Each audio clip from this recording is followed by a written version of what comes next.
eu já cobrei o escanteio, vamos cabecear.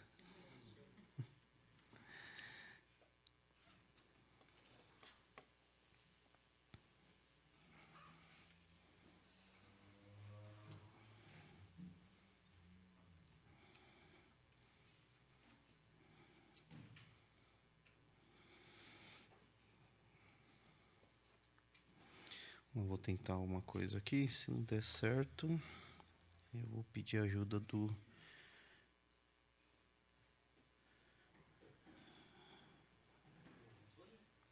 Tá aqui.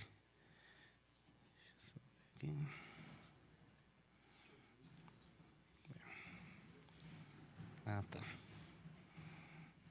Agora foi. Bom, novamente boa noite. A gente tem feito o estudo de seitas e heresias já. Essa é a oitava aula já. Então, a gente já está caminhando há um tempo.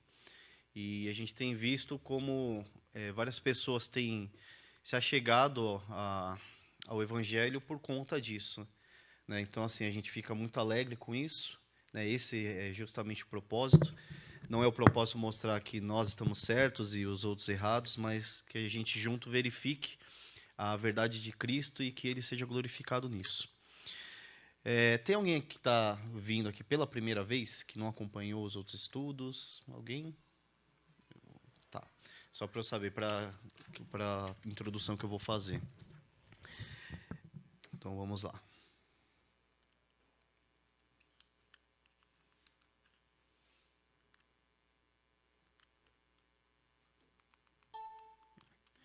Então, hoje a gente vai estudar sobre o judaísmo. Mas antes disso, a gente vai, então, ver como que a gente identifica uma seita, né? Então, geralmente, a seita ela tem a característica de ser exclusivista doutrinária. Então, somente a doutrina dela salva, somente a verdade dela é a verdade de Deus. Eles se colocam como representantes únicos do Senhor Jesus na Terra. E com isso excluem qualquer outra denominação, qualquer outro ensino, que mesmo que fale de Cristo, mas se não estiver sobre a doutrina deles, não pode ser salvo. Então é uma característica muito forte das seitas. Se um dia a gente, por exemplo, chegasse aqui e dissesse somente calvinistas são salvos, somente aqueles que creem na fé reformada são salvos, nós seremos também uma seita. Nós não podemos de maneira alguma afirmar isso.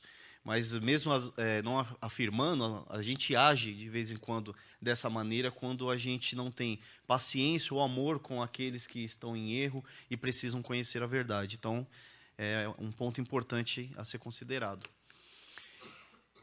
Uma seita ela vai negar a inerrância bíblica, ou ela vai utilizar revelações extras bíblicas para afirmar a verdade com peso igual das Escrituras.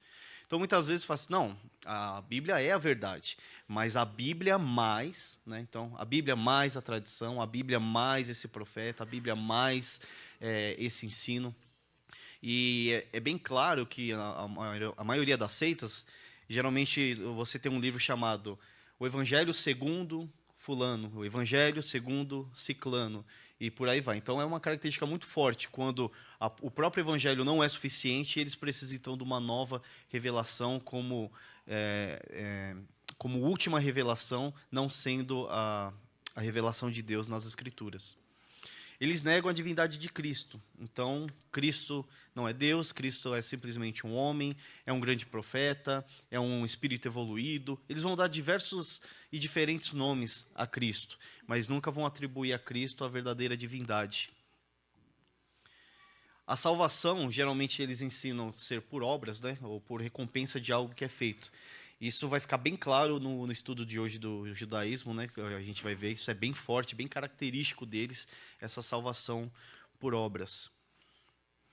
Eles negam a Trindade, então eles não creem na Trindade, no Deus Pai, Deus Filho e Deus Espírito Santo, assim como nós cremos. E o que é uma heresia, né? Então, a heresia geralmente é algo que é negado, uma doutrina que é negada, que já foi considerada e estabelecida pela igreja, né? Eu costumo falar assim que se você de repente aparecer com uma nova ideia de interpretação sobre a Bíblia ou sobre o ser de Deus, que durante toda a história da igreja não foi falado, provavelmente você está cometendo uma heresia. Porque você tem que verificar na história da igreja se aquilo já foi dito, se aquilo já foi combatido, se aquilo já foi provado através das escrituras ser erro ou não. Então, nós temos que nos valer da história da igreja, não como regra última de fé, mas ela serve de bases. É como se fosse aquele cercado que você coloca para a criança, que limita ela em até determinado local para que ela não se machuque, para que ela fique ali então segura. Então, quando a gente tem as confissões de fé, quando nós temos a história da igreja para nos ajudar nisso, nós temos que nos valer disso. Não como autoridade máxima, mas como auxílio a nos ajudar a identificar e interpretar os textos bíblicos. Então, a heresia é diferente de erro teológico, né? Então, nós não somos irmãos na fé de hereges, mas nós somos irmãos na fé de pessoas que estão em erros teológicos, né? Um exemplo bem claro que a gente dá, nós somos batistas, mas nós consideramos os presbiterianos, em certa medida, como irmãos em Cristo, mesmo que a gente considere que eles estão em um erro teológico em relação à teologia do pacto e tudo mais. Então, não é toda a presbiteriana, mas a presbiteriana de maneira clássica, como a IPB, por exemplo, nós consideramos como irmãos em Cristo, sim, por mais que eles estejam em um erro doutrinário. Então, em termos teológicos, se a gente for separar, a seita é o grupo de pessoas, né? E a heresia é a ideia que eles carregam, né? Então, geralmente a heresia ela surge com alguém, e aí essa ideia é difundida, forma-se um grupo, então a seita está ali formada. Por mais que eu falei que o erro doutrinário ele não é impeditivo para que a gente considere alguém irmão na fé, entretanto, a gente tem que tomar cuidado, porque o erro doutrinário não abandonado, ele é fundamentado, vira uma doutrina, e a partir dali uma heresia é feita e uma seita é formada. Então, assim, a partir do momento que a base de toda a doutrina, de todo o ensino da igreja está baseada num erro teológico somente, é algo muito perigoso. Porque a partir dali, toda a escritura vai ser interpretada por conta daquele erro teológico. E a gente acaba deixando de lado toda a revelação de Deus, toda a verdade ensinada por Jesus Cristo e os apóstolos. Então, vamos lá. Eu vou começar a falar aqui sobre o judaísmo do Segundo Templo. Primeiro, vou explicar o termo, né? Quando eu fui fazer sobre o judaísmo, a grande dificuldade foi separar o que falar, porque o assunto é imenso, as coisas a serem trazidas eram muitas. Então, eu vou partir do ponto já da metade da história de Israel, né? Então, eu não vou pegar do princípio. Se eu fosse pegar desde o início, eu ia ter que ir lá para Gênesis 12, o chamado de Abraão, e ali começar a tratar a história de Israel, mas a gente não teria tempo de fazer isso. Caso vocês queiram se aprofundar nisso, nós temos no YouTube, na escola Charles Spurgeon, o Wilson Porte tem uma sequência de vídeos, são 15 aulas de 30 minutos sobre a história de Israel, né, que ele aborda desde Abraão até o judaísmo do Segundo Templo. Tanto que eu vou começar a falar a partir do final da aula dele. Então, o 15º vídeo fala do judaísmo do Segundo Templo, então eu vou falar daí para frente. Então, todas as outras coisas do judaísmo para trás do judaísmo Segundo Templo, eu não vou tratar aqui, porque a gente não teria tempo, né? Eu quis trazer algo um pouco mais contemporâneo para a gente verificar como que está esse judaísmo hoje. Então, o que é esse judaísmo do Segundo Templo? Se a gente lembrar da história, os reis, nós tivemos os reis Davi, o rei Salomão, e depois, quando o Roboão assume, o reino é dividido em dois, o reino do norte e o reino do sul. Então, o reino do sul, basicamente, Judá, Benjamim, e as outras 10 tribos no reino do norte.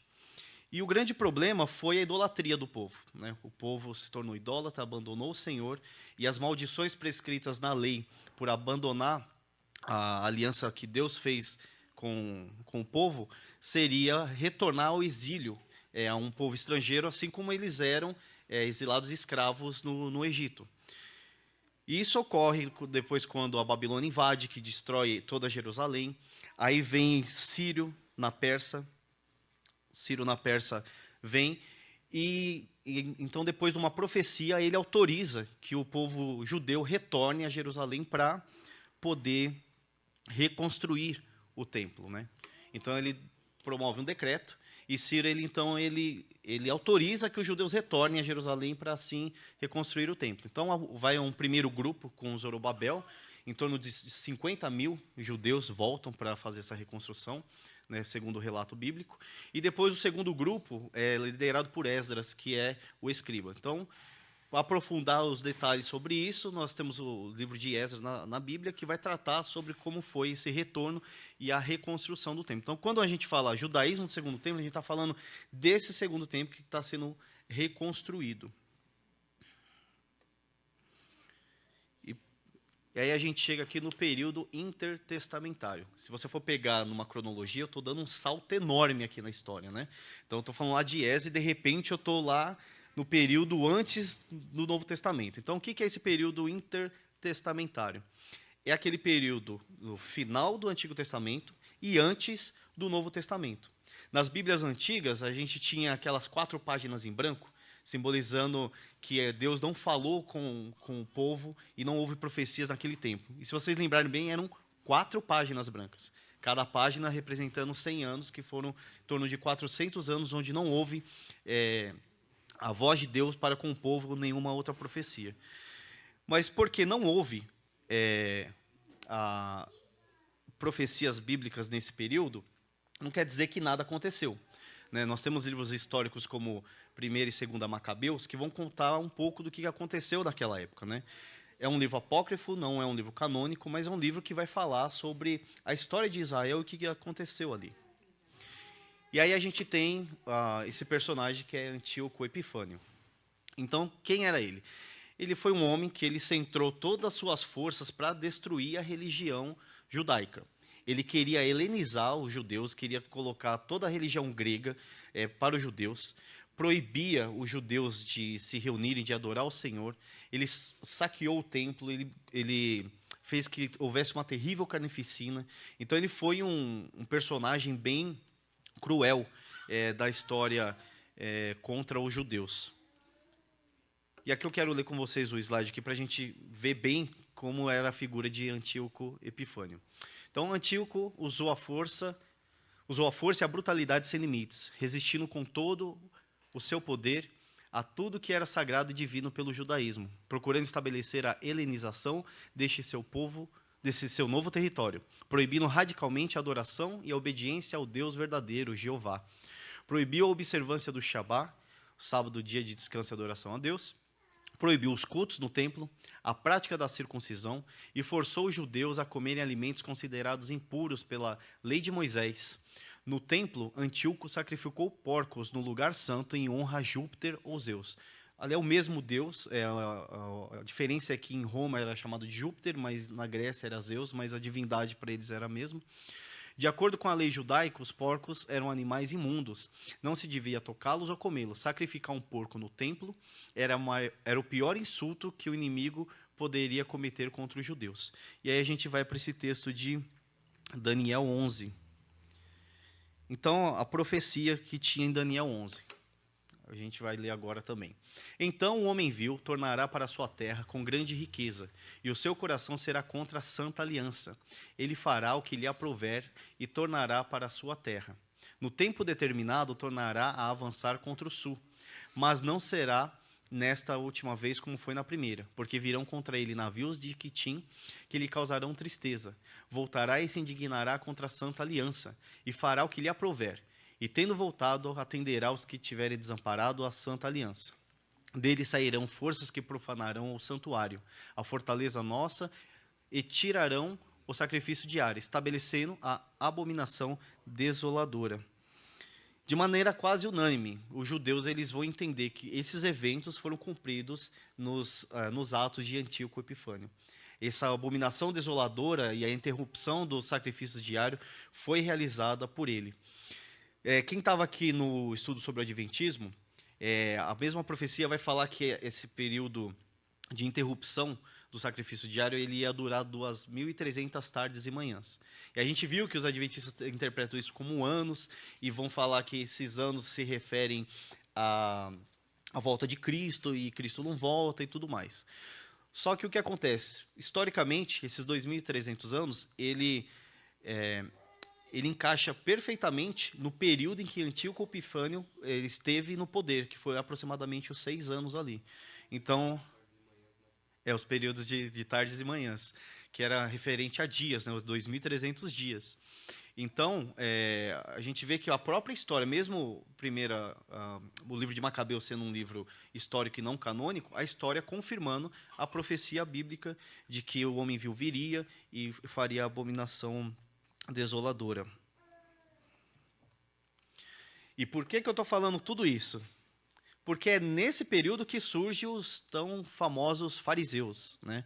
A figura que a gente conhece no Novo Testamento, que a todo momento tem embates com o nosso Senhor Jesus Cristo, que são chamados de raça de víboras e por aí vai. Só que a gente tem essa visão muito negativa dos fariseus, só que eles não surgiram de maneira negativa. Eles foram uma espécie de avivamento nesse período de Antíoco Epifânio, onde o povo estava perdido em idolatria. Eles, então, de maneira piedosa, eles lutam contra Antíoco Epifânio, vencem, e a gente depois tem relatos históricos que nunca mais houve, nesse período, idolatria no meio do povo, porque eles eram zelosos em relação a isso. Então, foi um movimento que começou, de uma certa maneira, muito boa, reformando ali o judaísmo daquela época, para que eles pudessem voltar a Deus, né? Se a gente lembrar até as próprias palavras de Jesus, o problema dos fariseus não era o zelo deles, mas era a hipocrisia. Era apenas a forma de agir de maneira externa, mas não com coração ou intenção. Então, Jesus ele nunca condenava o zelo. Olha, vocês estão sendo zelosos demais, então vocês precisam parar com isso. Pelo contrário, ele falou assim, vocês de fato são zelosos, mas vocês são hipócritas, porque o que vocês, enquanto a sua boca está, professa o meu nome, o seu coração está longe de mim. Até aqui alguma pergunta?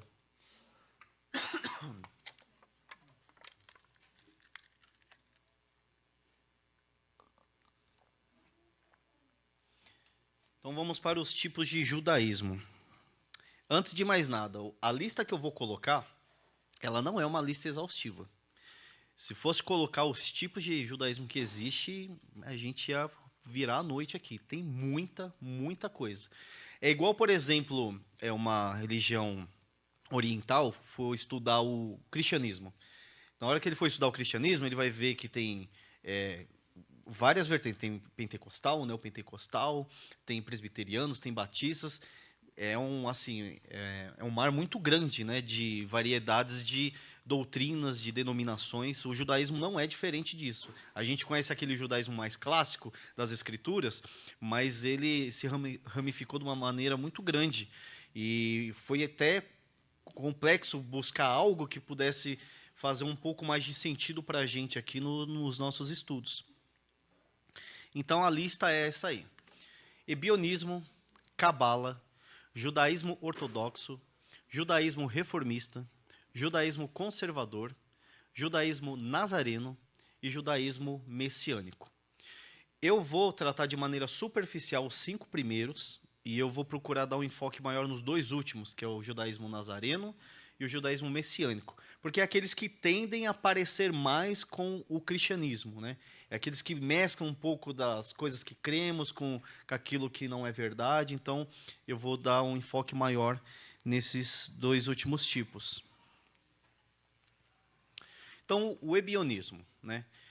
Alguns estudiosos eles vão colocar eles como contemporâneos dos apóstolos, com grande atuação no livro de Atos. Então, sabe aqueles judaizantes que ficavam perturbando os apóstolos e a Paulo a todo momento? O gentio se convertia e falava, tem que guardar a lei, tem que circuncidar. E os acadêmicos eles vão ligar esse grupo ebionista a esse período, já agindo com essa maneira contra a fé. Para eles, Jesus era o Messias, mas não era Deus. E como que Jesus se torna o Messias? Para eles, Jesus se torna o Messias porque ele obedeceu de maneira estrita à lei. Então, Jesus veio como um homem normal, mas como ele obedeceu tanto à lei judaica, como a lei mosaica foi tão obedecida, ele então se torna o Messias, por aclamação, por obras, né, somente.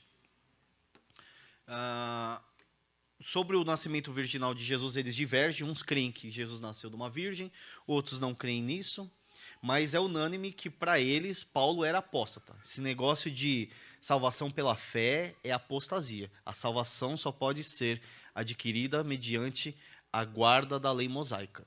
Então, se você não guarda a lei, não tem como você salvo. Isso, para eles, é claro, isso não muda. Eles também foram grandes adversários dos pais da igreja, como Tertuliano, Irineu, Hipólito, Eusébio, até meados do IV século. Então, a gente está falando aqui de mais ou menos 400 anos de história deles, né? Hoje esse nome ebionismo, ele não existe mais com essa nomenclatura. Mas o pouco que a gente passou aí sobre as doutrinas deles, a gente vê que parte das ideias ainda permanece no judaísmo hoje, né?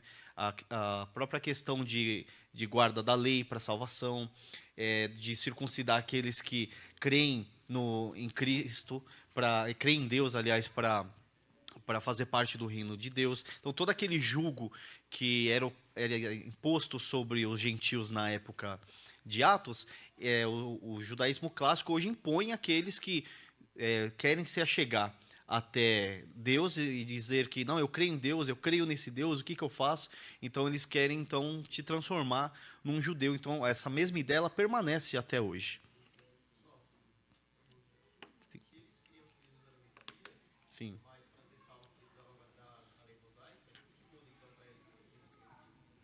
Então, o Jesus como Messias era o exemplo. Então, assim, Jesus ele veio ensinar como a gente vai ser salvo. E para eles, Jesus ensinou que nós somos salvos guardando a lei.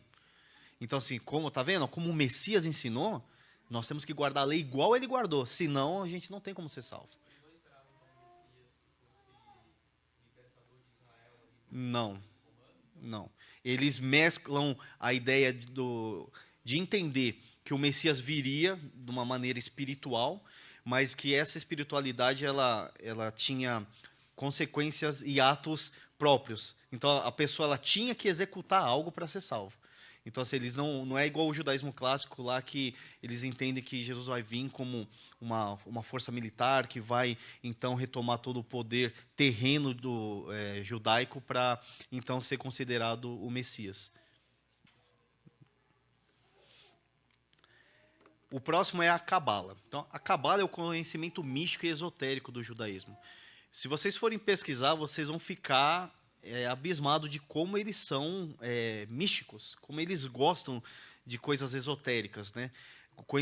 Eles conseguem extrair conhecimento oculto de coisas que você fala, nossa, mas eu nem tinha percebido. Não, mas se você juntar isso e fazer isso, tem uma espécie de interpretação bíblica deles, uma exegese, a Cabala tem uma exegese. A exegese da Cabala, onde você pega a primeira letra de um nome com a última, e aí você vai formando vários outros nomes até então formar um conhecimento específico, tá vendo? Quando eu fiz isso, juntou a palavra tal e significa que nós devemos fazer isso. Então eles são bem místicos, são totalmente adoram numerologia também. Então eles são bem esotéricos. Horóscopo é fichinha pra ele. Não, horóscopo, isso aí é nível básico, né? Então assim, eles tratam assim uma espiritualidade enorme. Só que olha que interessante, eles não ensinam isso publicamente. Não é um ensino público no meio judaico.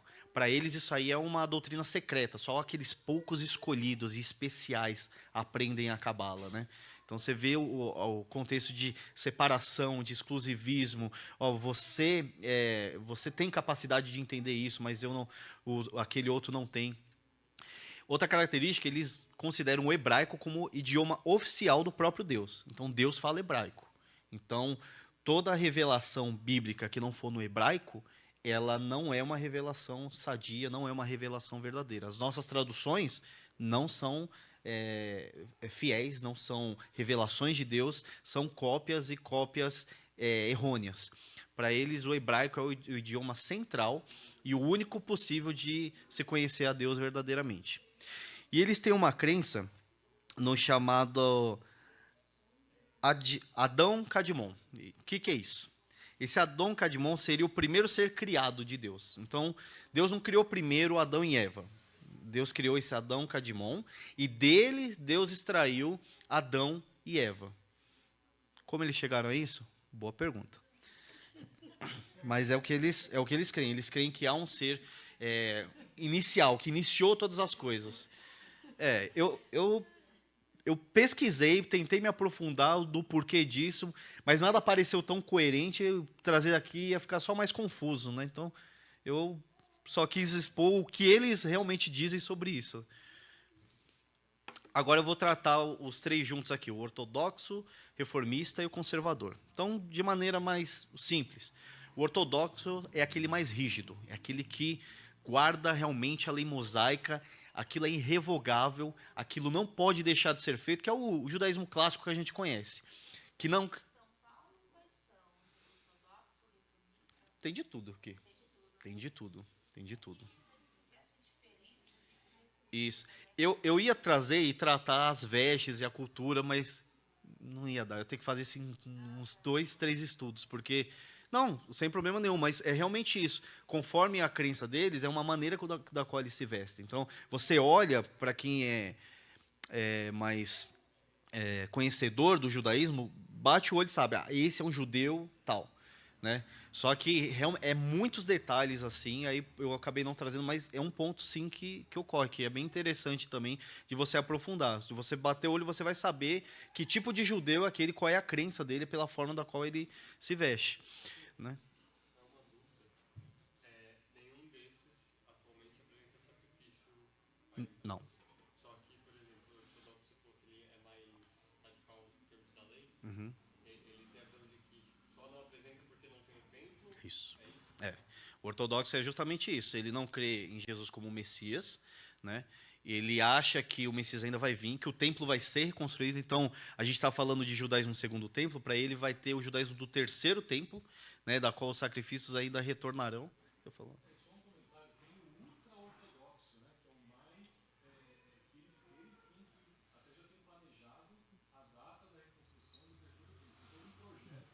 É. Isso. Tem bastante mesmo.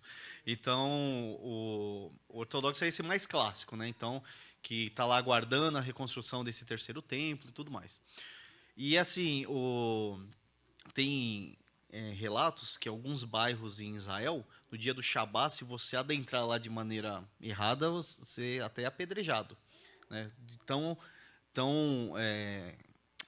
com tanta seriedade que eles levam isso, né? Então, assim, não, é o Shabá, vocês não podem interromper o Shabá, ninguém pode interromper, isso é sagrado, isso é santo. Então, eles são bem rígidos em relação a isso. Aí temos o judaísmo reformista, ele é o mais liberal. Esse judaísmo reformista ele teria surgido na Alemanha.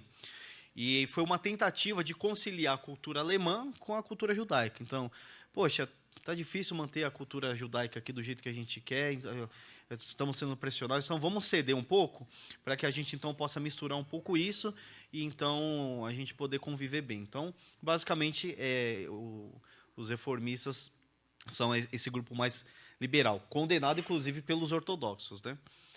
O ortodoxo, inclusive, condena o próximo, que é o conservador. O conservador é o meio termo. Ele não é nem tão rígido, nem tão liberal. Ele fica ali no meio termo. Algumas denominações deles vão aceitar, inclusive, mulheres como rabinas, né? E esse grupo ele teria surgido ali nos Estados Unidos, né? Esse grupo conservador. Então, os judeus, geralmente, dos Estados Unidos, tendem a ser esse grupo conservador. Sim.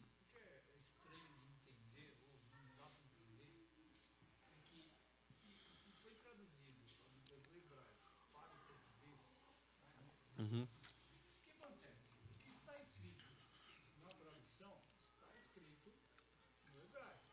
Uhum.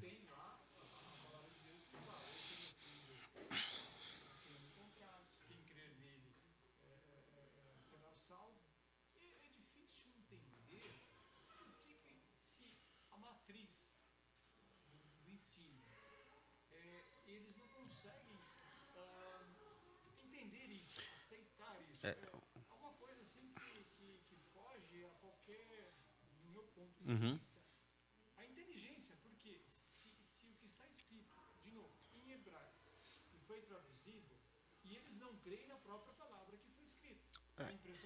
Sim, o ponto aí só é que assim, eles não creem no Novo Testamento como canônico.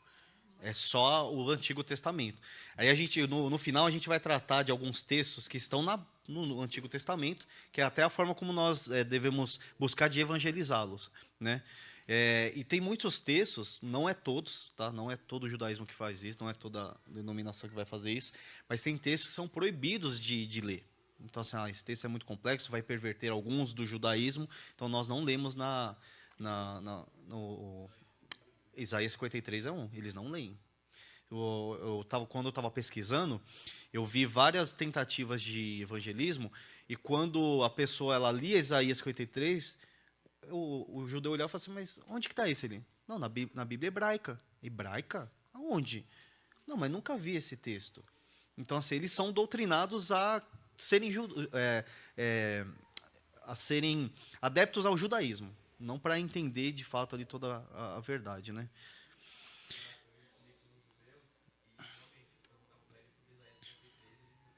Não, e não é só Isaías. Eu trouxe alguns textos. Sim, é a Torá que eles falam. Os 5 primeiros livros ali, basicamente é o que eles vão focar. E aí agora a gente chegou então no judaísmo nazareno e judaísmo messiânico. Então, eles se denominam assim porque eles dizem: nós cremos em Jesus como Messias. Jesus é o Messias, aquele que haveria de vir, aquele que foi enviado por Deus. Nós cremos nisso. Só que agora a gente vai identificar como eles creem, né? Porque a gente tem no nosso contexto brasileiro, você é cristão? Sou. Mas como você é cristão? O que você crê sobre Deus? O que você crê sobre a Bíblia? Então não basta você dizer apenas ser algo, mas a forma como você lida com aquilo também. Antes de mais nada, né, para não ter nenhuma confusão, nem todo judeu nazareno e nem todo judeu messiânico vai pensar exatamente dessa maneira. O que eu estou trazendo aqui é um compilado daquilo que foi área comum, daquilo que a maioria vai abordar e dizer sobre isso, né? Porque senão depois vão vir pessoas assim, mas eu sou judeu nazareno e eu não penso dessa maneira. Tudo bem, isso acontece sim, né? Eu sou cristão e eu não penso igual as igrejas aí da televisão, então isso acontece sem problema nenhum. Então, só para deixar claro que isso não é uma regra geral de todos eles. Alguns vão falar, não é bem assim, mas em área comum é isso que eles vão dizer. Então, o judaísmo nazareno, a origem. Eles dizem que a origem deles foi há 2000 anos, com Yeshua HaMashiach, que é o Jesus Messias, e seus primeiros Talmidim, que é os discípulos. Eu coloquei as palavras aí porque eles fazem questão de transliterar as palavras em hebraico, aquelas que eles consideram mais importantes, mais imponentes das escrituras. Define-se judaísmo nazareno como o ramo do judaísmo, cujos ensinos, doutrinas e práticas foram vivenciados por Yeshua HaMashiach e seus primeiros Talmidim. Então está nesse livro aí, Judaísmo Nazareno, a religião de Yeshua e seus Talmidim, nas páginas 20 a 83. E o judaísmo messiânico seria uma continuação da religião do próprio Yeshua ensinada aos apóstolos. Então os dois vão rogar para si. Sabe aquela religião que os apóstolos tinham, que Jesus tinha? Somos nós somos a continuação disso. Nós somos a continuação disso. E nas explicações foi até engraçado, porque quando eles foram explicar, eles começavam falando assim, porque Jesus não era cristão. Né? É bem óbvio, né? Quando começou o argumento dessa maneira, eu falei, claro, né, que não era, né? Mas eu assisti, eu falei assim, não acredito que ele falou, mas tudo bem. Então, eles falam, Jesus não era cristão. Ele era judeu e ele praticava o judaísmo. Então, o que nós estamos fazendo aqui estamos dando continuidade àquilo que Jesus ensinou. Parece ser algo piedoso, né? Ser algo, poxa, será que eu devo me atentar para isso mesmo? Interessante eles querem dar essa continuidade. Inclusive, alguns deles vão fazer uma genealogia. Olha, tá vendo? Eu sou da genealogia de Pedro, né? Então, e por aí vai. Eles traçam assim de uma maneira bem ferrenha, né? Para poder justamente dar autoridade ao que eles estão falando, né? Outra coisa, eles não se denominam cristãos, porque vamos pensar assim: o que é um judeu que crê em Cristo? É um cristão, né? Eu sou judeu, mas eu creio que Jesus é o Messias, que ele é o próprio Deus. Que bom, você é meu irmão em Cristo. Nós somos cristãos. Mas eles rejeitam isso por conta da perseguição que eles sofreram na Segunda Guerra. Então, eles mesmo dizem que seria estranho eles serem chamados de cristão por causa disso. De uma certa forma, eu posso até entender. Né? No trabalho mesmo, quando alguém chega e fala assim, você é evangélico? Eu falo, não, eu sou cristão. Mas eu faço de maneira proposital para a pessoa perguntar, mas qual que é a diferença? Eu faço, não, porque eu não creio nessas coisas que do evangelho que tem nas televisões, né? Eu acho errado. A minha regra de fé e praticar é as escrituras, ela é a autoridade. Então, é uma forma de eu conversar com as pessoas e poder tratar o evangelho com elas. Então, é de uma maneira proposital. Só que, nesse caso, eles fazem de maneira pontual. Eles não querem realmente ter uma relação com o cristianismo. Não, nós não somos cristãos. Nós somos judeus, messiânicos ou nazarenos. Então, a crença deles sobre Deus. Então, o judaísmo nazareno, eles creem em um único Deus, mas eles não creem na trindade, né? Para eles, Deus Pai, Pai, Filho e Espírito Santo são manifestações do mesmo Deus. Não são três pessoas distintas, como nós cremos. Já o judaísmo messiânico, eles creem na trindade como três pessoas distintas, assim como nós cremos. Então, nesse ponto, o judaísmo messiânico ele concorda com o cristianismo em relação à trindade. Judeus e gentios. Então, o que eles acham sobre isso? Ele se refere muito a Deus como o Eterno, né? Então, quando eles falam assim, o Eterno, é falando sobre o ser de Deus. Então, o judaísmo nazareno. O Eterno não faz acepção de pessoas, razão esta em que a Torá deve ser cumprida por todos aqueles que queiram seguir Yeshua HaMashiach, judeus e gentios. Aí o judaísmo messiânico. O Eterno estabeleceu uma distinção entre judeus e gentios. Os mandamentos da Torá somente são aplicáveis aos judeus, enquanto os gentios estão dispensados de observar os mandamentos, necessitando apenas de cumprir as leis noéticas, as 7 leis noéticas, né? Aí a gente vai para um outro ponto que eu desconhecia, mas existe no judaísmo o que eles chamam na tradição deles dessas 7 leis noéticas. Então, o que seria isso? Para eles, quando o dilúvio acabou, Deus deu algumas diretrizes a Noé e toda a sua descendência do que eles deveriam fazer. E toda vez que Deus ia tratar com alguma pessoa que não era judeu, que era gentil, Deus falava de maneira diferente. Então, os mandamentos eram apenas para os judeus. Os mandamentos que nós temos lá em Êxodo 20 não são para os gentios. Esses mandamentos é apenas para judeus. E o grande argumento deles é quando eles falam assim, porque lá já começa falando, ouve, ó Israel, né? Você foste escravos no Egito. O gentio não foi escravo no Egito. Então não é para vocês esses mandamentos. Os mandamentos são para os judeus. Para os gentios é as 7 leis noéticas aí, que é não cometer idolatria, não blasfemar contra Deus, não assassinar, não roubar, não cometer imoralidades sexuais, não maltratar os animais, estabelecer sistemas e leis de honestidade e justiça. Em resumo, seja moralmente correto e vai estar tudo bem para você. Quando é perguntado, mas onde está isso nas Escrituras? A resposta deles é, em todas as Escrituras. Onde você lê, você vai ver Deus tratando sobre essas leis universais, né, da qual ele requer de todo ser humano. E os mandamentos, então, eles dizem que Deus requer isso exclusivamente, de maneira especial, de quem é judeu.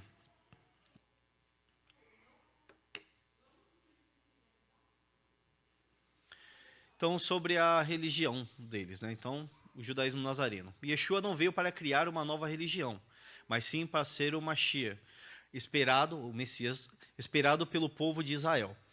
Por conseguinte, o judaísmo nazareno é o ramo do judaísmo revelado pelo Eterno à humanidade, que necessita observar Terá e seguir Yeshua HaMashiach.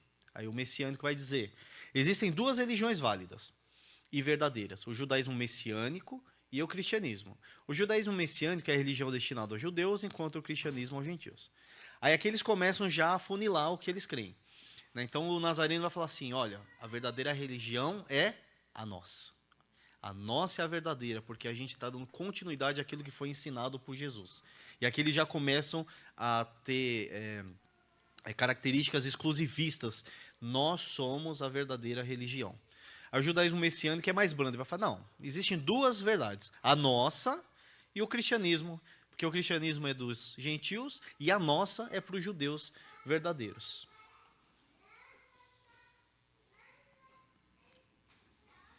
Mas o que a Bíblia vai falar sobre isso, né? Gálatas 3, 26, 28. Pois todos vós sois filhos de Deus mediante a fé em Cristo Jesus. Porque todos quanto fostes batizados em Cristo, de Cristo vos revestistes.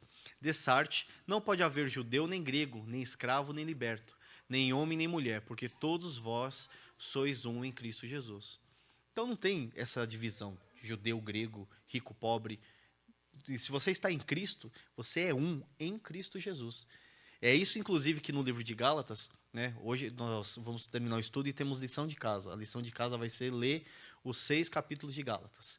E em Gálatas você vai entender como Paulo ele combateu o judaísmo errado daquela época. Como ele combateu todo aquilo que se levantou contra a igreja de maneira extremamente bíblica e de uma maneira assim da qual fica muito claro a diferença entre salvação por fé e salvação daqueles que creem ser por obras.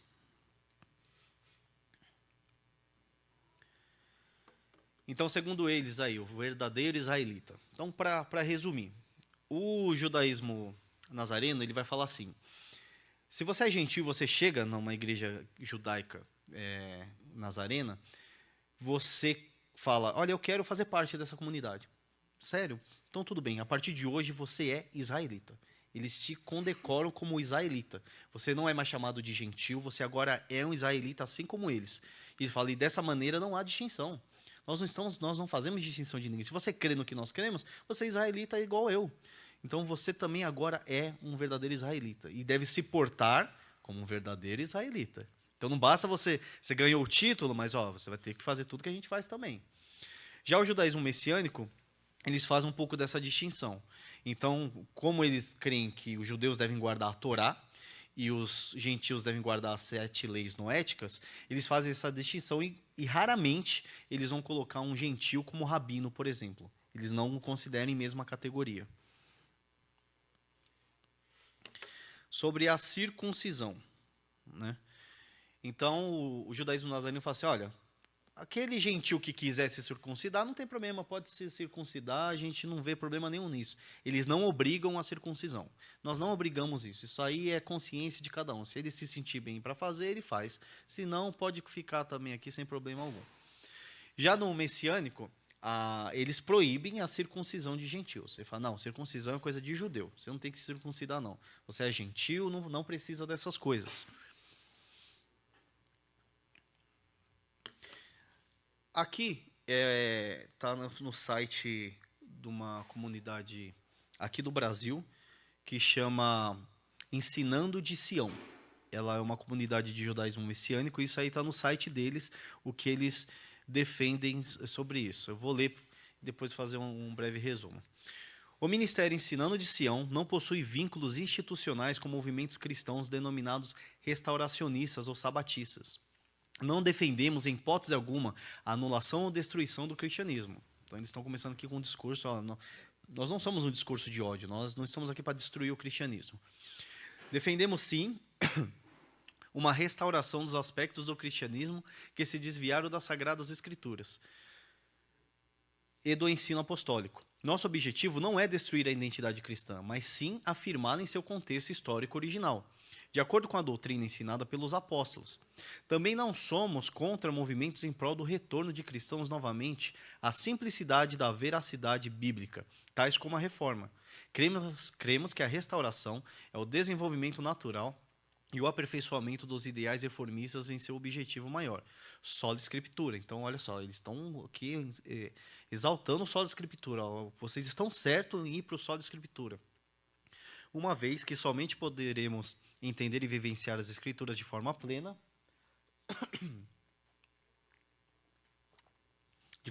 se restaurarmos o relacionamento entre a igreja e Israel, de acordo com a própria palavra. Estamos provendo a teologia reformista, o elemento esquecido no século XVI. Ele, olha, o solo escritura, é isso mesmo. Os reformadores estão certos, mas vocês esqueceram de algo. Jerusalém e o povo judeu. Solo escritura, mais o retorno a Jerusalém. Igual igreja, evangelho plenos e verdadeiros. Então, o que é uma igreja, evangelho pleno e verdadeiro? É a união da solo escritura, mais o retorno a Jerusalém. Então, assim, solo escritura, mas vamos voltar lá para o judaísmo, para as características judaicas que vocês estão esquecendo de colocar junto nessa fé de vocês? Então eles começam com todo um discurso bonito e belo e no final eles... Tudo bem, vocês estão certos, mas vocês precisam se adequar também a isso, porque vocês esqueceram essas verdades importantes.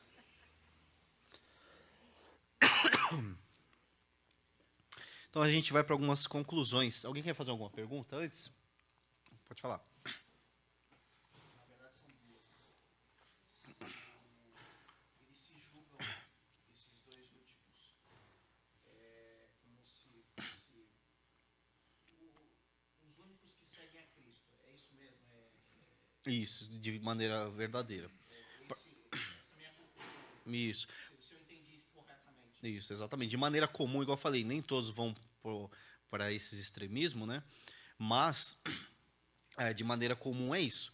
Nós somos a verdadeira religião. Nós, de fato, somos aqueles que seguimos a Cristo, de verdade. Vocês dizem que seguem a Cristo, tudo bem, é bom que vocês sigam, mas vocês estão seguindo de maneira errada. Vocês têm que aprender com a gente, porque nós somos judeus. E Jesus veio e ensinou a gente. E a gente só está dando continuidade a isso. Então a ideia deles é esse. Você é gentil, você está seguindo a Jesus, mas você está seguindo errado, porque nós aprendemos a seguir verdadeiramente a Jesus. Então vocês têm que aprender conosco. Então essa é a ideia. Já que eles têm esse orgulho, Uhum. como que eles tratam o arrependimento de pecados? Então, é obras.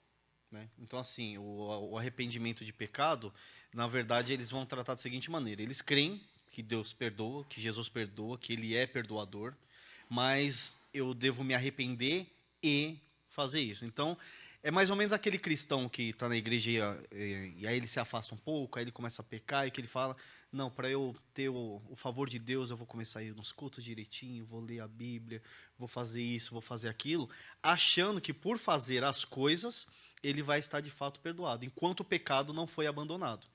Então, como a gente sabe que o pecado foi abandonado ou não?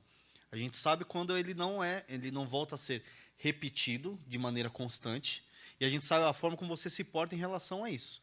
Porque quando você peca e você simplesmente fala, pequei, então tá bom, então para eu me arrepender eu preciso disso, você começa a racionalizar o arrependimento, então tem alguma coisa já muito errada nisso aí.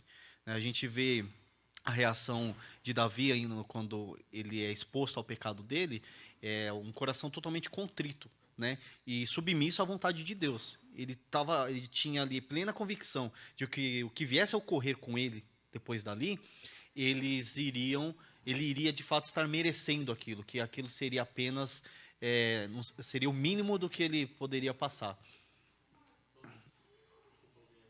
Você vai falar? Eu acho que, como você disse, né, tem várias vertentes, né? Por exemplo, se não me engano, o Gustavo Karch, rabino, ele é judeu messiânico, né? Sim, E ele já é adepto da Tulip, né? sim. Do calvinismo. É por isso. É porque assim, eu não sei se vocês conhecem o Gustavo Karch, ele já pregou algumas vezes. Achei que já pregou aqui, né? Não. Acho que aqui não. Só em São Paulo. Ele é um judeu messiânico, mas ele não entra nisso aí. Você olha para ele, a gente até fala, não, você é reformado, cara, você não...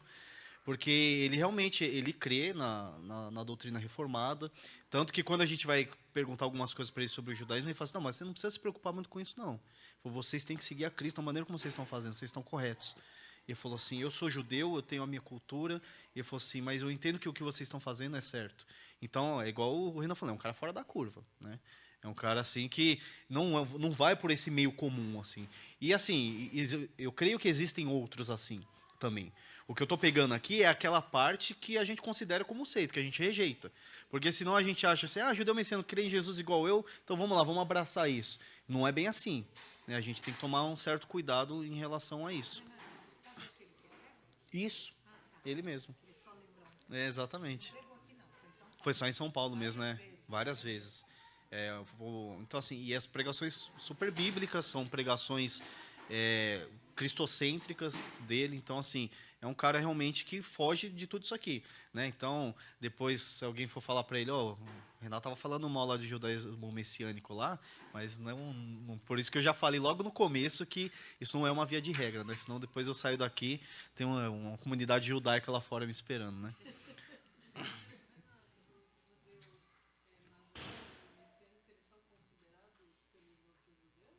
Não. Pelo aquele judaísmo clássico ortodoxo, então, eles são considerados apóstatas. Então, eles apostataram, eles creram em Jesus como Messias, então eles apostataram do judaísmo. Nós aqui vamos manter firme acreditando que o Messias ainda vai vir, que o templo vai ser reconstruído e por aí vai. Então, para o judaísmo clássico, eles são considerados apóstatas, né? Oi? Igual Paulo, exatamente. Alguém fazer?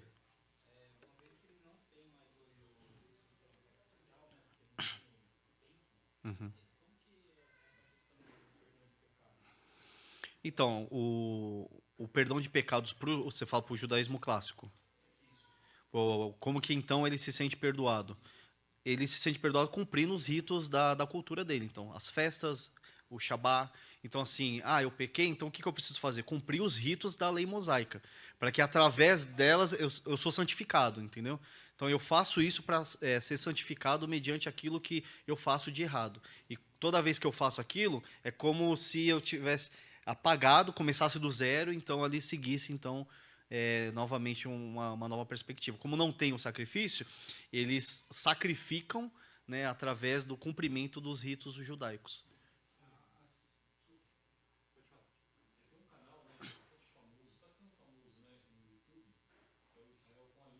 Sim. Uhum.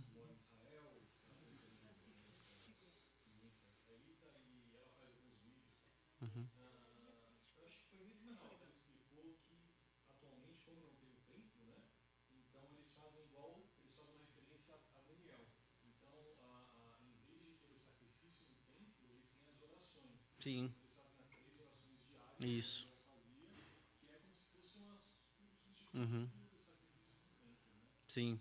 As sinagogas, elas foram criadas quando o templo foi o templo de Salomão, o primeiro Uhum. templo lá foi destruído, como uma espécie de substituto temporário, né? Sim. Eles criaram não só em Israel, mas no mundo inteiro, Uhum. as sinagogas. E ela é o substituto oficial deles, até que vem do templo. O Renato deve ter, acho que teve aula com o Sayão também, né? Ainda não, mas provavelmente Fala tem. muito no seminário que assim, o que os judeus falam para ele lá em Jerusalém é que eles estão prontos esperando um movimento que Deus deve fazer em um curto espaço de tempo, que eles vão retomar o espaço onde lá é a mesquita, onde é Meca, para reconstruir o templo. E ele já tem todos os utensílios, assim, Sim. que o Sayão falou, É. né? É o- Todos os utensílios descritos lá no Antigo Testamento, ele já tem tudo isso pronto, em ouro, tudo certinho, só esperando para reconstruir o templo e voltar a fazer sacrifício. Inclusive aquele candelabro está exposto lá, né? Isso. Fica exposto lá para você ver, custou $1 milhão, custou todo em ouro. Mas aí você tem que usar os muçulmanos ali também. Exatamente, esse é o ponto. Fazer um movimento, Uhum. tem isso, né? E aí até uma guerra santa mesmo. Sim. Esses caras daqui. Não acho que vai ser tão santo, não. Mas... Então vamos lá para as conclusões. Alguns perigos que a gente tem que pensar. O judeu é salvo pelo simples fato de ser judeu? Então, eu sou judeu. Sou judeu, Deus teve promessas, alianças e revelações para o povo judaico, para o povo hebreu. Então, por causa disso, eu sou salvo? Vamos ver o que diz as Escrituras, né? João 3,36. Por isso, quem é judeu tem a vida eterna. O que todavia se mantém rebelde não é judeu, não verá a vida, mas sobre ele permanece a ira de Deus. Amém? Não é isso que o texto diz, né? Graças a Deus não é isso que o texto diz, porque o texto diz: por isso, quem crê no Filho tem a vida eterna. O que todavia se mantém rebelde contra o Filho não verá a vida, mas sobre ele permanece a ira de Deus. O Humberto já estava mandando mensagem pro Gui, ó, meu, você tem que falar com o Renato aí. O próximo estudo ia ser Santa Heresia.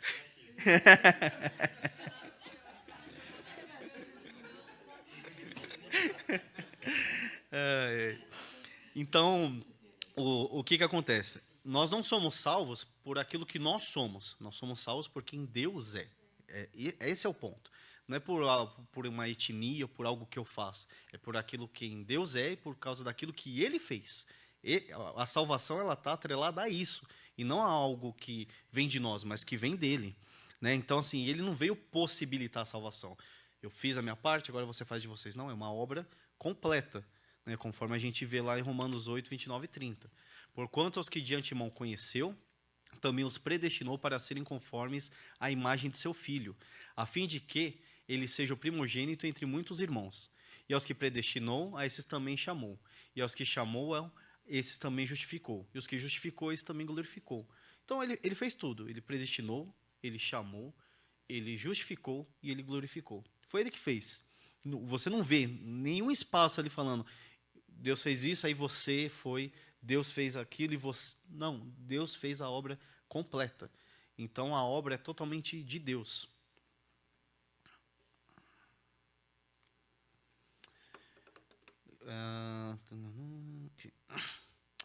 Aderir à cultura judaica me faz mais santo, né? Então, assim, os judeus têm uma cultura muito bonita, né? Muito envolvente. Então, se eu aderir a essa cultura, eu vou ser mais santo, né? E aqui eu quero que a gente tome um pouco de cuidado com a judeulatria, né? A gente olha essas coisas, principalmente em igrejas neopentecostais, eles adoram colocar elementos judaicos no culto, porque aquilo vai tornar mais santo, porque aquilo vai agradar mais a Deus, né? Mas eles esquecem de algo bem importante. O que te faz ser santo é a obra de Cristo. É Cristo que te transforma em alguém santo, alguém separado, alguém separado para Ele. Então, um gentil em Cristo é tão santo quanto um judeu em Cristo. O texto que a gente viu lá, não há gentil, não há grego, não há homem, não há mulher, somos todos um em Cristo Jesus. Então, assim, a santidade, que é mais ou menos santo, não está atrelada à cultura. Porque eu estou aqui, então, aderindo à cultura judaica, eu vou ser mais santo. Não, não vai. Se você está em Cristo, vocês serão igualmente santos, igualmente separados, igualmente justificados, igualmente salvos. Um judeu que não crê em Cristo, ele está tão longe de Deus quanto um ateu que não crê em Cristo.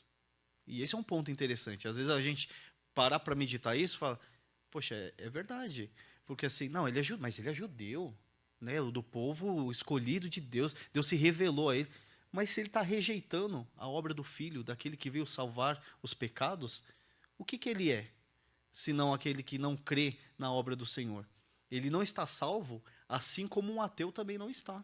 Então a categoria é a mesma.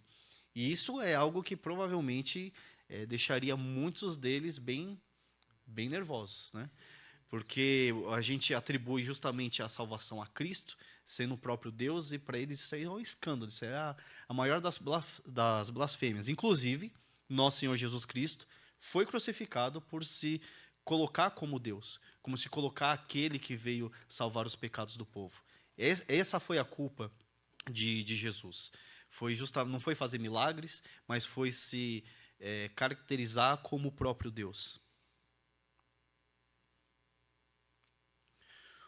Agora um ponto aqui, o judeu é obrigado a abandonar sua cultura? Então, nós temos ali um judeu, ele creu em Jesus. E agora? Você chega para ele e fala assim, olha, agora que você é judeu, pode tirar aí, ó, essas roupas que você usa, esse corte de cabelo, essas festas que você costuma fazer, pode parar com isso. A gente deve fazer essas coisas? A gente tem que tomar cuidado. Esse aqui é um ponto bem... que a gente tem que ser bem cuidadoso, porque se a gente impor sobre o judeu uma espécie de lei gentílica, olha, você precisa ser igual a mim para então você ser um verdadeiro seguidor de Jesus, é a mesma coisa que eles fariam se eles dissessem, olha, você precisa aderir à minha cultura para que você siga então a Cristo. Então, assim, a única coisa que a gente faz com isso é devolver o erro que eles cometem contra nós nesse ponto. A gente tem que entender que a cultura judaica ela é uma cultura muito forte, né? Ela é muito presente, né? Mesmo pessoas que são judeus, que são judias, elas são circuncidadas sem mesmo estar atrelada a qualquer tipo de religião. Nós temos pessoas, até no meio artístico, que são circuncidados, mas não tá nem aí para o judaísmo. Não sabe nem o que é, de repente, o que deve fazer, o que não deve saber alguma coisa que aprendeu do pai ou da mãe ali. Então, é algo que é cultural deles, né? Algumas coisas. Tem um trecho bem interessante, quando eu estava pesquisando, eles têm uma festa que chama a Festa do Purim. A Festa do Purim é a comemoração do povo judeu, quando lá no livro de Esther, que Amã tenta exterminar o povo judeu e a Esther intervém, e depois Amã e os filhos são enforcados. Então eles comemoram a festa no enforcamento dessas 10 pessoas aí que foram mortas e que Deus salvou eles dos seus perseguidores. E aí, na época do Holocausto, da Segunda Guerra, um dos livros que era proibido por Hitler, principalmente para que eles lessem, era o livro de Esther, porque mostrava como o povo judeu vencia os perseguidores. Então, além da própria Bíblia, né, ser proibida, mas esse era estritamente proibido. E interessante que quando alguns nazistas foram julgados lá em Nuremberg sobre os crimes cometidos na guerra, eram exatamente 10 que estavam ali, como os filhos de Amã, assim podemos dizer. E um deles disse assim: agora que fomos condenados, os judeus podem comemorar um novo Purim. Né? Então, eles mesmos, a pessoa que estava sendo condenada, ela faz a ligação com aquele tempo. Eu estou falando aqui que então é uma profecia. Não estou falando, estou falando de algumas coincidências que ocorrem, de como isso é tão presente na cultura deles. Tanto que hoje, na festa de Purim, a gente vê que eles fazem uns bonequinhos de Amã, como se fosse aquele Judas que às vezes faz para malhar.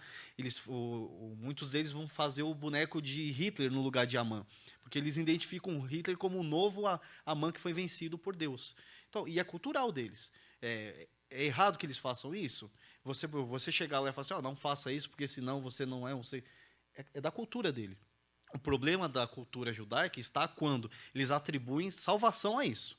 Não, então eu preciso fazer isso, porque senão eu não vou ser salvo. Eu preciso fazer isso, porque senão eu não vou ser mais santo. O perigo está nisso. Até porque a gente não vê nas Escrituras nenhuma ordenância, ou Paulo falando assim: olha, judeu, deixe de ser judeu. Geralmente a briga sempre é: gentil, não queira ser judeu. Né? Você não deve guardar a lei como se você tivesse salvação nisso. Mas, ao contrário, a gente não vê. Então, a gente tem que ter um certo cuidado com isso. Né? Porque faz parte da história e da cultura deles. Então, algumas coisas aqui, de Paulo mesmo. Paulo circuncidou a Timóteo. Paulo não circuncidou a Tito, mas ele circuncidou a Timóteo. Por quê? Porque eles estavam numa região, e aquilo seria uma pedra de tropeço, o fato de Timóteo não ser circuncidado. Né? Timóteo tinha uma mãe judia e o pai grego, e para que eles pudessem ter um livre acesso ali e comunicar o evangelho de maneira efetiva, Paulo, se realmente ser circuncidado fosse algo terrível, maléfico, da qual se fizesse ia ofender a Deus profundamente, ele não teria feito isso. Mas ele ali circuncidou a Timóteo. Paulo também ele raspa a cabeça em Cencreia porque ele fez um voto de Nazireu. Então, o voto de Nazireu é da tradição judaica, de raspar a cabeça, de fazer os votos, o mesmo voto de Nazireu também que Sansão teve no seu nascimento. Então, você vê que Paulo ele não era contrário à cultura judaica, ele era contrário à doutrina que eu preciso ser judeu e praticar o judaísmo para ser salvo. Esse era o ponto de Paulo. Então a gente tem que ter um certo cuidado aí, porque senão a gente acaba beirando um antissemitismo. Né? A gente começa a condenar judeu e daqui a pouco vocês podem achar exagero, mas daqui a pouco a gente está querendo colocar todo mundo em câmara de gás. E nós temos capacidades para isso. Hitler mostrou isso muito bem.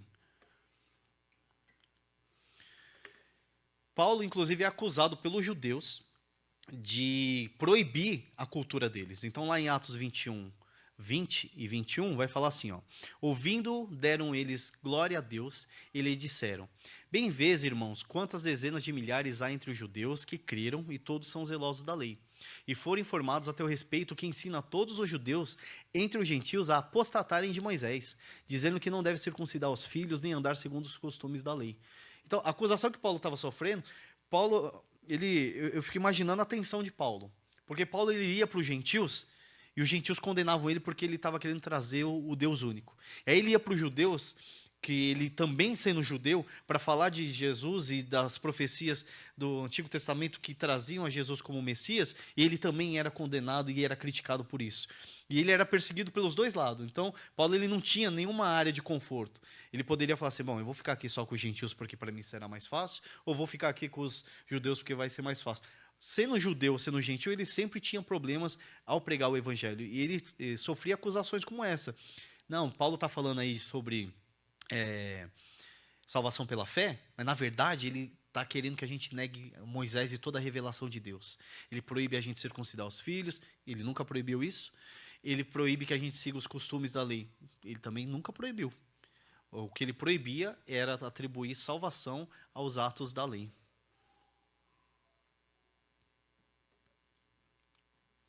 Então, como evangelizar um judeu, né? Então, como que eu vou fazer isso? Até como a gente estava conversando, o judeu ele não crê no Novo Testamento. Então, se você for levar o Novo Testamento para ele para falar, ele vai falar, não, tudo bem. Eles consideram um livro histórico. E isso é um ponto interessante. Então, é um livro histórico que conta a história daquele período. Então, se você consegue ir nas Escrituras e identificar profecias cumpridas na história, eles vão dar mais atenção. Então, ao invés de você falar assim, olha o que aconteceu, olha o que Paulo falou, olha o que Pedro falou aqui, olha o que está escrito em Lucas, você tem que voltar no Antigo Testamento e ver as profecias que se cumprem no Novo Testamento e fazer essa ligação. E isso vai fazer com que eles prestem atenção e vejam o zelo que há seu na palavra de Deus. Porque eles realmente examinam as Escrituras para ver quando o Messias viria. Se vocês lembrarem no relato, eu acho que era de Lucas, quando perguntam assim, onde haveria de nascer o Messias? De pronto eles respondem, Belém. Isso estava na mente deles. Não era algo assim, o Messias, espera, deixa eu ver aqui na Bíblia onde que era mesmo. Não, eles estudavam isso, eles sabiam de pronto. Então, se você fala assim, olha, lembra que estava profetizado lá o Messias nasceu em Belém? Quem que nasceu em Belém na época da história? Que a gente considera como Messias. Não, Jesus, mas aí você começa um argumento. Então, eu trouxe alguns textos que podem ajudar você a iniciar uma conversa, né? Então, Isaías 7,14. Portanto, o Senhor mesmo vos dará um sinal. Eis que a Virgem conceberá e dará à luz um filho, e ele chamará Emanuel. Sabe aquele livro histórico lá, que vai falar lá em Mateus, quando o anjo fala que ela ia conceber e o nome ia ser Emanuel? Não, sim, é histórico, não é? Não, é histórico. Então, isso aí é a profecia de Isaías 7,14. Então, já é um ponto que você faz você consegue fazer essa ponte. Zacarias 9:9. Alegra-te muito, ó filha de Sião, exulta, ó filha de Jerusalém. Eis aí te vem o teu rei, justo e salvador, humilde, montado em jumento, num jumentinho, cria de jumenta. Como que Jesus entra em Jerusalém? Montado num jumento. Então, você vê que a história lá relatada no Novo Testamento, ela vai fazer o cumprimento das profecias. Então, quando você começa a fazer essa ligação, começa a ficar mais evidente.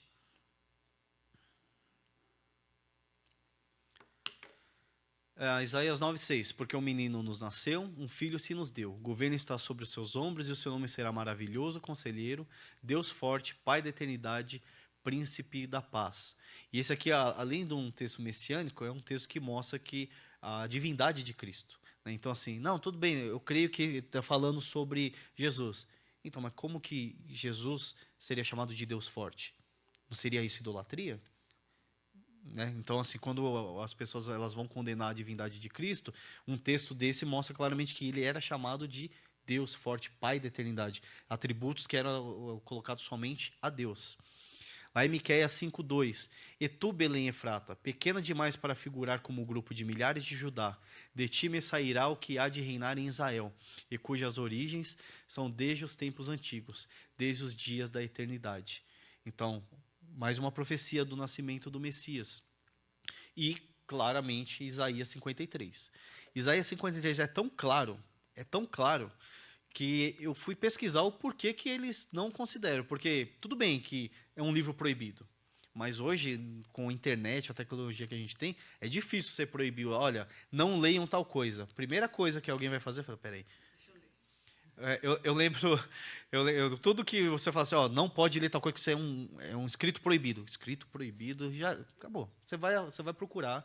Então está muito bem evidente, muito fácil de você conseguir. Era diferente antigamente que, não, você não pode ler isso. Aí o rabino colocava debaixo do braço e pronto, e ninguém mais podia ter acesso. Hoje nós não temos isso.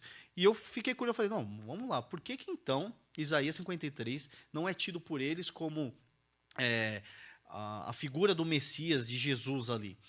E aí eles vão falar que, não, sabe esse que foi transpassado, que sofre, que foi tido, reputado como nada, ferido de Deus e oprimido? Esse é o povo de Israel, em toda a sua história. Nós, em toda a nossa história, somos reputados como nada, feridos de Deus, oprimidos. Então, assim, quando não se há revelação do Espírito Santo, você vai arranjar desculpa e explicação para tudo. Para negar a Deus, para negar o Filho enviado, para perdoar pecados. Então, por mais que seja evidente, a gente vê que a evidência, né, eu vou até comentar uma redundância, mas a evidência só é evidente quando o Espírito Santo nos revela e abre os nossos olhos, nosso coração para isso. Sem isso, pode estar ali, de maneira clara e perfeita, você não vai enxergar, você não vai querer ver. Né? Então a gente vê isso em todo o Novo Testamento. E o Novo Testamento, né, são livros bem interessantes, e um comentário que eu ouvi uma vez, e que é bem pertinente, é que o Novo Testamento é o livro de comentários do Antigo Testamento. Então, se você quer entender como que era o Antigo Testamento, o Novo Testamento vai explicar. Paulo vai explicar. O livro de Hebreus, que a gente tem estudado domingo a domingo aqui, é excelente, porque muitas coisas que a gente não entendia sobre a lei, sobre aquelas sombras e figuras da lei, são agora mais claramente vistas no livro de Hebreus e mais claramente vistas na obra de Jesus Cristo. A gente vê, no começo lá, quando a gente vai ver as figuras que ocorrem no Antigo Testamento, né, sobre Melquisedeque. Melquisedeque aparece uma vez, de repente está em Hebreus. E aí vai falar que Jesus é segundo a ordem de Melquisedeque. Então, o Novo Testamento é fundamental para que você entenda o Novo. E isso é um ponto para que a gente entenda também que o Novo Testamento não deve sobressair o Antigo. Então, a Bíblia é uma só. Os 66 livros, essa é a revelação de Deus. Então, você não pode falar, não, eu gosto mais do Novo Testamento, porque o Antigo Testamento eu não entendo muita coisa, né? Eu, particularmente, eu comento com algumas pessoas, eu tenho muita dificuldade quando eu vou fazer a leitura, de fazer a leitura no livro de Números. Para mim, é uma leitura ali que eu tenho que respirar, segurar na mão de Deus e ir. Porque eu tenho dificuldade. Mas não é porque o livro não é bom, é porque eu que sou ruim mesmo. Eu que careço da graça e da misericórdia de Deus para entender. Né? E a gente vê, por exemplo, Tiago, se você fazer a comparação de Tiago, Tiago é um comentário quase que exclusivo do livro de Levítico. Então, várias coisas em Levítico são explicadas em Tiago. Então, depois, se você quiser aprofundar sobre isso, você dá uma pesquisada sobre os livros do Novo Testamento que falam de maneira exclusiva de livros do Antigo. E aí você lendo os dois juntos, você vai falar, ah, entendi, é isso, é por isso que está sendo feito dessa maneira. Então, dessa mesma forma que a gente deve ir até os judeus. Nós devemos ir até os judeus dessa maneira. Ó, tá vendo a revelação que vocês têm do Antigo Testamento? Isso aqui, na história... Ah, mas eu não creio que é canônico. Então, tudo bem, é histórico, né? Então, mas na história se cumpriu aqui. Essa profecia não deveria se cumprir na história? Sim. E aqui não foi cumprido? Então, o ponto de conversa e de contato com eles será esse. Porque se você chegar simplesmente lá com os evangelhos e querer tratar somente sobre isso, descaracterizando ou desconsiderando o Antigo Testamento, provavelmente a conversa não vai fluir muito. Então, o judaísmo foi bem difícil de preparar para trazer algo que fosse mais pertinente a nós aqui, porque o leque é bem grande, né? Eu creio, sim, que há muitos judeus que estão se voltando a Cristo verdadeiramente, sem necessitar de uma figura de se caracterizar como um povo especial, sem a necessidade de se caracterizar como uma denominação diferente das demais. Eu creio que isso possa ocorrer sim, até porque Deus é Deus de todo povo, língua e nação, não só de judeus, mas de todas as outras nações. E a gente tem que crer que o Evangelho ele está fazendo justamente aquilo que Jesus prometeu, que ele iria começar como a menor das sementes, ia crescer e virar como a maior das hortaliças. O reino de Deus está em constante crescimento. Se a gente pensar que era um grupo de 12 pescadores e letrados, e hoje nós estamos aqui no Brasil falando disso. Como você vem falar para mim que isso não está crescendo? E tem matéria a respeito. Sim. Então, às vezes a gente olha e fala assim, não, mas olha essa televisão. Olha só o que está acontecendo. Eu acho que talvez, nesse ponto, você que deve assistir menos TV. Porque se você for assistir TV, eles só vão te mostrar aquilo que eles querem que você veja. Então, se você realmente for viver o mundo real, né, às vezes a gente vê essas minorias fazendo barulho e tudo, mas são minorias. São minorias. O problema é que a gente se cala muito diante dessas coisas.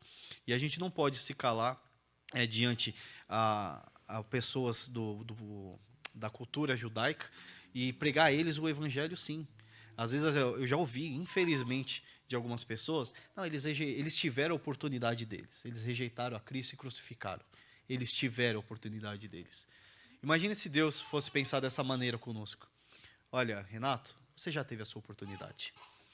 Você não estará mais presente no meu reino, você não estará mais salvo. Você teve a sua oportunidade. Nós temos que ter olhos de misericórdia.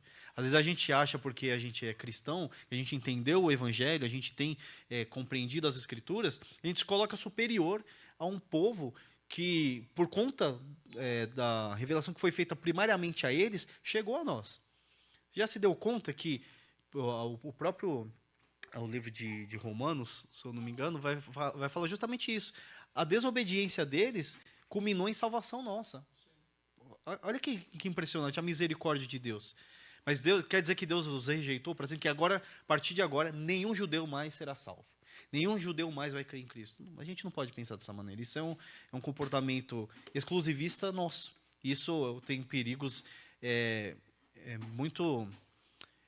que traz bastante dificuldade para a vida prática cristã. Traz um orgulho, um orgulho que a gente não deveria ter, né? Então, que a gente possa buscar em Deus essa misericórdia, essa humildade, porque se a gente sabe algo sobre Ele é porque Ele nos revelou, e não porque a gente conseguiu com o nosso próprio esforço, conhecimento e intelecto. Vamos orar? Santo Deus, nós agradecemos a Ti por mais essa noite de estudo. Obrigado, Senhor, porque o Senhor se revelou a nós de maneira especial. Nós hoje podemos ler as Sagradas Escrituras, Senhor, e enxergar promessas, Senhor, para a nossa vida, não só aqui na terra, mas também na vida celeste da qual teremos contigo. Que o Senhor nos faça ter olhos de misericórdia evangelística, Senhor, não só aos judeus, mas toda pessoa que estiver no nosso convívio. Que possamos orar, Senhor, também pelas nações que ainda não foram alcançadas, por nações que se demonstram totalmente rebeldes e avessos ao Evangelho, porque somente o Teu Espírito, Senhor, pode quebrar a dureza do coração deles. Não é os nossos argumentos, não é a nossa posição de piedade, mas o poder do Teu Santo Espírito. Que o Senhor nos faça confiar no poder da Tua Palavra, para a glória e honra daquele que veio ao mundo e na cruz se entregou por conta dos nossos pecados. E em nome de Cristo que nós oramos. Amém.